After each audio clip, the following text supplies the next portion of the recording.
Bonjour Guillaume. C'est la Saint-Igor d'ailleurs, on n'a pas fait exprès. Oui, tout à fait. C'est un destin un peu tragique, mais... Ah bon? Oui. Pourquoi? Bon, parce qu'il est mort dans des conditions assez difficiles. Igor? Oui. D'accord, je ne sais pas qui est Igor. Un saint orthodoxe. Ah oui, qui a mal fini, oui. Bon, comme beaucoup. Hein.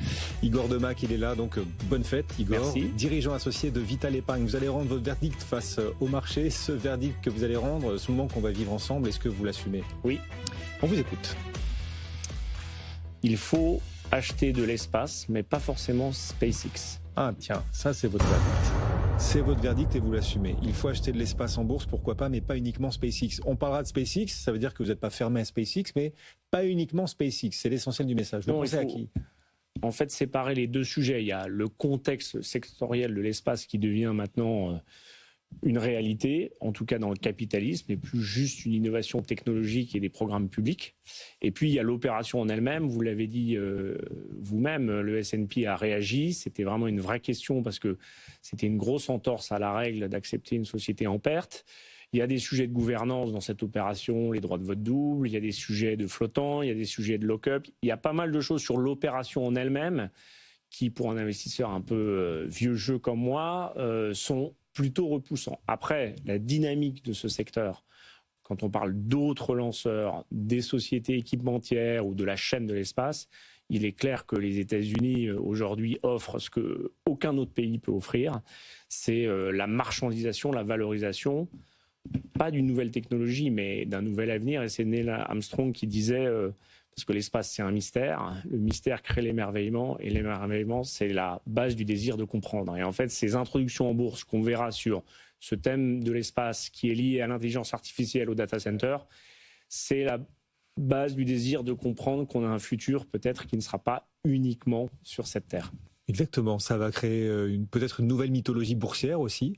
Oui, et malheureusement des excès de valorisation, ça on peut l'accepter, mais il faut aussi quand même toujours revenir aux basiques opérationnels, financiers et aux règles des marchés. Et donc ce sujet indiciel était quand même assez important. Voilà, mais... C'est plutôt une bonne nouvelle de dire on va prendre le temps de voir comment le modèle économique se développe. Puisque pour l'instant, il tourne un peu sur lui-même. Hein. C'est Starlink qui finance l'activité, entre guillemets, spatiale de lanceur. Oui, donc vous n'êtes pas chaud sur SpaceX, en fait, c'est ce qu'on comprend.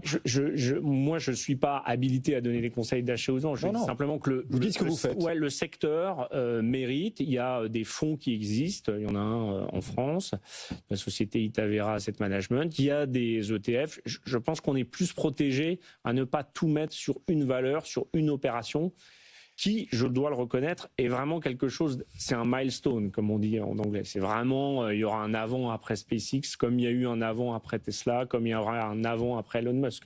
Donc, ne négligeons pas et ne balançons pas l'opération par la fenêtre, mais c'est une opération qui est un peu technique et qui est un peu stratosphérique, voire lunaire en termes, sans faire de mauvais jeu de mots. Et vous sentez que dans l'univers de la gestion des investisseurs en bourse, ceux qui choisiront d'y investir auront à justifier plus que ceux qui n'y investiront pas, ou c'est l'inverse, c'est ceux qui choisiront de ne pas investir qui devront justifier? Oui, je pense que c'est plutôt ce cas-là, et moi ce que je remarque, parce qu'on a des remontées d'investisseurs retail, je donne deux options. Le cas où on devra justifier de ne pas en avoir eu, etc.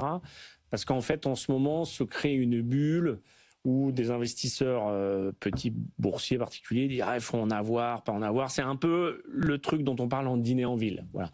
Ce genre de choses en matière boursière n'apporte pas toujours des gains de succès, mais on peut ni nier le succès d'Elon Musk sur plein de sujets, ni nier sa vision d'avenir, ni nier non plus le fait que ce secteur arrive en bourse comme l'intelligence artificielle et qu'il n'y a que les États-Unis qui offrent cet écrin de valorisation et de potentialité d'investir dans des nouveaux domaines. C'est ça, la potentialité, c'est hyper important. Et Goldman Sachs, alors qui accompagne l'IPO, hein, ils sont un peu jugés partis, mais Goldman Sachs estime que les revenus du groupe liés à l'IA vont passer de 3 milliards de dollars en 2025, 3 milliards à 322 milliards d'ici 2030. C'est-à-dire que les revenus liés à l'IA au sein de ce groupe seront multipliés par 100 en à peine 5 ans. Oui, je me suis arrêté à ils sont à la fois jugés partis.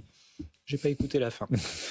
Oui, alors si on regarde par exemple les satellites, parce que finalement les lanceurs, ça sert surtout à mettre des satellites en orbite, pour l'instant pas trop à aller sur la Lune. En 57, il y a le premier satellite russe, Sputnik. Bon là aujourd'hui, il y en a 16 000 autour de la Terre, 13 000 actifs. bon, je pense qu'on va avoir une accélération exponentielle qui est assez proche de ce que vous décrivez sur l'intelligence artificielle. Hein. Puis il y a deux choses qui sont remarquables dans SpaceX, c'est que c'est des progrès pour l'humanité qu'on peut voir à l'œil nu. Je ne sais pas si vous avez déjà vu une traînée de satellites Starlink. Non, j'ai jamais eu l'occasion. Tu l'as jamais vu? Non, alors tu peux les traquer. Il y a un site pour les traquer. Moi, en pleine nuit, en été, c'est archi impressionnant. Ça marche, c'est quelque chose qui marche. Les boosters qui reviennent à la verticale, se poser précisément sur une plateforme, on peut le voir 10 000 fois, ça restera toujours aussi fascinant, on dirait la fusée de Tintin. C'est aussi ça que la bourse achète, c'est pas non plus 100% du rêve, c'est des choses qui existent et qui sont en train de créer des standards. Oui. Et ça se monnaie. Oui, mais alors ça se monnaie, mais ce sera une valorisation à 94 fois le chiffre d'affaires, hein, SpaceX. 94 fois le chiffre d'affaires, alors qu'au moment de son IPO, Amazon, c'était 3 fois le chiffre d'affaires.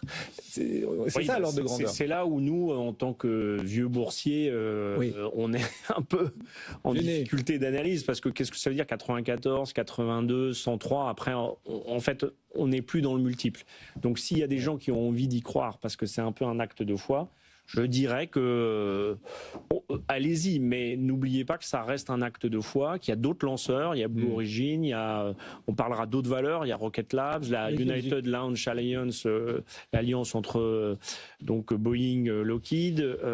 Donc vous voyez, c'est pas un monopole, SpaceX, c'est pas le seul à lancer des fusées, Ariane s'y met, donc je pense que ça fait partie d'une évangélisation et d'une concrétisation d'un secteur qui, oui, d'ici 50 ans, ne sera pas celui qu'il est aujourd'hui. Donc, on est un peu obligé de s'y intéresser aujourd'hui en tant qu'investisseur. On est en train de se chauffer, hein, là déjà, on a quasiment parlé que de ça à une semaine de l'introduction en bourse de SpaceX, que vous pourrez suivre aussi au cœur de BFM Bourse, hein, les premières cotations. A priori, c'est vendredi prochain, on est quasi sur 99,9% de chance. C'est un milestone, il y aura un avant, un après. Exactement. Merci beaucoup, Igor Demac. Bonne fête. Merci à nouveau. encore. Vital Épargne.